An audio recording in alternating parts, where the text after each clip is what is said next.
Hi விஏபிஸ், இந்த வீடியோல நம்ம என்ன பார்க்க போறோம் அப்படின்னா CAA citizenship amendment act 2019 March 12ஆம் தேதியிலிருந்து, அதாவது நேத்துல இருந்து அமலுக்கு வந்திருக்கு. சோ இதை பல கட்சிகள் எதிர்க்கிறாங்க, பல தரப்பினர் எதிர்க்கிறாங்க, பல பேர் இது ஆதரவுக்கும் கொடுக்குறாங்க இதுக்கு. சோ இது என்ன காரணம் பல பேர் எதிர்க்கிறதுனால, இதனால நம்ம நாட்டு மக்களுக்கு என்னென்ன பின்னடைவுகள் வரும் அப்படின்றதெல்லாம் டீடைலா பார்த்துடலாம். வாங்க வீடியோக்குள்ள போலாம்.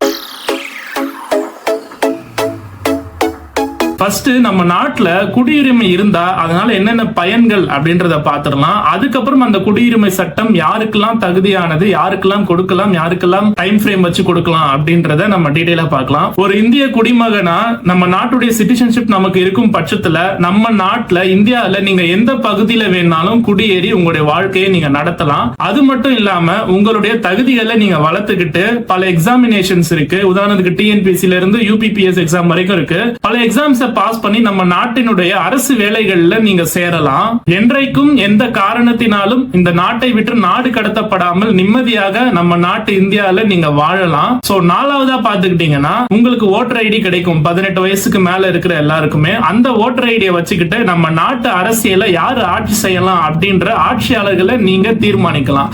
இது எல்லாமே ஒரு குடிமகனா உங்களுக்கு கிடைக்கக்கூடிய உரிமைகள் மற்றும் அதனுடைய பயன்கள். CAA சிட்டிசன்ஷிப் அமெண்ட்மெண்ட் ஆக்ட் என்ன சொல்லுது, அவங்க ட்விட்டர்ல கூட என்ன போட்டிருந்தாங்க கவர்மெண்ட் சைடுல இருந்து அப்படின்னு பாத்துக்கிட்டீங்கன்னா, the rules under citizenship amendment act, these rules will enable person eligible under CAA 2092 apply for grant of Indian citizenship. இந்த CAA சட்டத்தின்படி இந்திய நாட்டுடைய அண்டை நாடுகளான பாகிஸ்தான், ஆப்கானிஸ்தான், பங்களாதேஷ், அதாவது வங்கதேசம், இந்த மூன்று நாடும் என்ன நாடு நமக்கு தெரியும், இஸ்லாமிக் கண்ட்ரி, பெருவாரியாக முஸ்லிம் மக்கள் வாழக்கூடிய ஒரு கண்ட்ரிஸ் தான் இது எல்லாமே. சோ இந்த மூன்று நாடுகள்ல இருந்து இஸ்லாம் இல்லாத மதத்தினர்கள் இருப்பாங்க இல்லைங்களா, அதாவது நான் முஸ்லிம் பீப்புள்ஸ், அதாவது இஸ்லாம் மதத்தினை சார்ந்தவர்கள் இல்லாம மாற்று மதத்தினை சார்ந்தவர்களாகவும் இருப்பாங்க. யார் யாருன்னு பாத்துக்கிட்டீங்கன்னா, அதாவது இந்துக்கள், சீக்கியர்கள், பௌத்தர்கள், சமணர்கள், பார்சிகள், கிறிஸ்தவர்கள், இங்கிலீஷ்ல கூட சொல்லுவாங்க ஹிந்து, சீக், புத்திஸ்ட், ஜெயின், பார்சி, கிறிஸ்டின்ஸ்.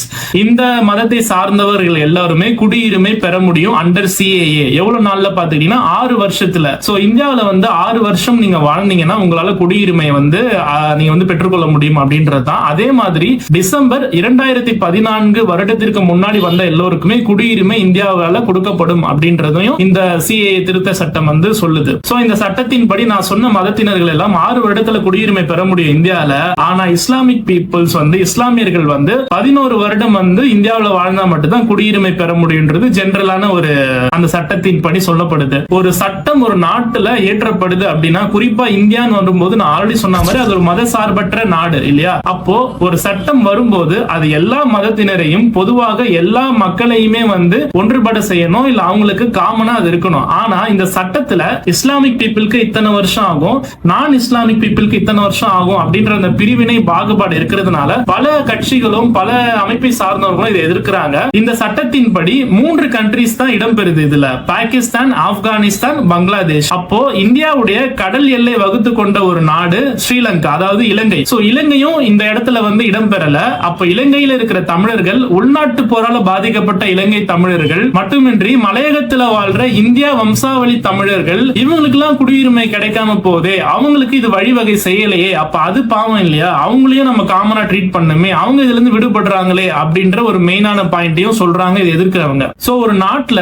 ஏதோ ஒரு காரணத்தினால இல்ல மத ரீதியிலயோ ஏதோ ஒரு அடிப்படையில துன்புறுத்தப்பட்டு இன்னொரு நாட்டுக்கு வராங்க அப்படின்னா அவங்களுக்கு கண்டிப்பா புகலிடம் கொடுக்கணும், அவங்களுக்கு நம்ம ஒரு வாழ்வாதாரத்தை உண்டாக்கி கொடுக்கணும், அவங்களுக்கு குடியுரிமை கொடுக்கணும் அப்படின்ற பட்சத்துல இந்த சட்டம் இயற்றப்பட்டிருந்தாலும் இது எல்லா நாடுகளுக்கும் பொருந்தணும் இல்லையா. குறிப்பா நீங்க 3 நாடை மட்டும் தேர்ந்தெடுத்து வச்சுக்கிட்டு, உதாரணத்துக்கு இலங்கையில இருந்து இலங்கை தமிழர்கள் இருக்காங்க, திபெத்ல இருந்து பௌத்தர்கள் இருக்காங்க, மியான்மர்ல இருந்து ரோஹிங்காக்கள் இருக்காங்க, இவங்க எல்லாம் பாதிக்கப்பட்டு வந்தாங்கன்னா அப்ப அவங்களுக்கு நீங்க என்ன பண்ணுவீங்க அப்படின்றதுதான் பாயிண்ட். ஏன்னா இந்த நாடுகள்லாம் இந்த சட்டத்தின் கீழே இடம்பெறல இல்லையா. அப்ப நம்ம நாட்டுடைய இந்த CAA சட்டம் எல்லோருக்கும் காமனா இல்லாம ஒரு மத ரீதியினால ஒரு மத அடிப்படையினால நீங்க வழிவகுக்க செய்யும் போது அது எப்படி ஏற்றுக்கொள்ள முடியும் அப்படின்றதுதான் மேக்சிமம் பெருவாரியான எதிர்ப்பு கருத்தா வந்துகிட்டு இருக்கு. இப்ப வரைக்குமே போராட்டங்களும் அதை முன்னிறுத்தி தான், அந்த கருத்தை முன்னிறுத்தி தான் தான் வைக்கப்படுது, நடக்கப்படுது எல்லா இடங்கள்லயுமே. இந்த பாகிஸ்தான், ஆப்கானிஸ்தான், பங்களாதேஷ் இது மூணுமே இஸ்லாமிக் கண்ட்ரி, இஸ்லாமிய மக்கள் வாழக்கூடிய கண்ட்ரி. அதனால இஸ்லாமிய மக்களுக்கு எந்த பிரச்சனையும் இல்ல. அந்த கண்ட்ரில வாழக்கூடிய மாற்று மதத்தினருக்கு தான் இஸ்லாமியர்களால பிரச்சனை. மாற்று மதத்தினர்கள் தான் இஸ்லாமியர்களால துன்புறுத்தப்படுறாங்க, வஞ்சிக்கப்படுறாங்க, பல பிரச்சனைகளுக்கு தள்ளப்படுறாங்க.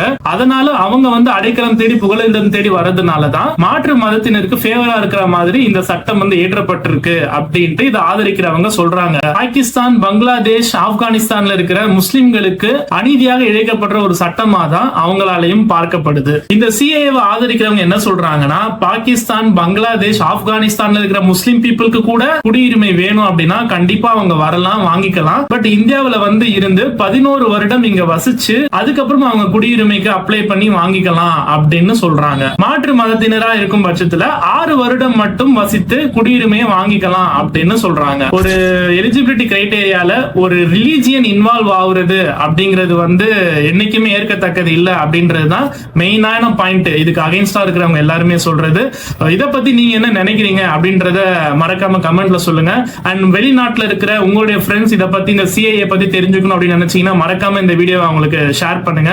வீடியோ லைக் பண்ணுங்க, கமெண்ட் பண்ணுங்க, ஷேர் பண்ணுங்க. நீங்க ஃபர்ஸ்ட் டைம் நம்ம சேனலை பாக்குறீங்க அப்படின்னா இது போன்ற வீடியோக்களை தொடர்ந்து பார்க்க நம்ம சேனலை சப்ஸ்கிரைப் பண்ணி வச்சுக்கோங்க. மீண்டும் ஒரு நல்ல வீடியோல சந்திக்கிறேன். Until then, bye bye, see you guys.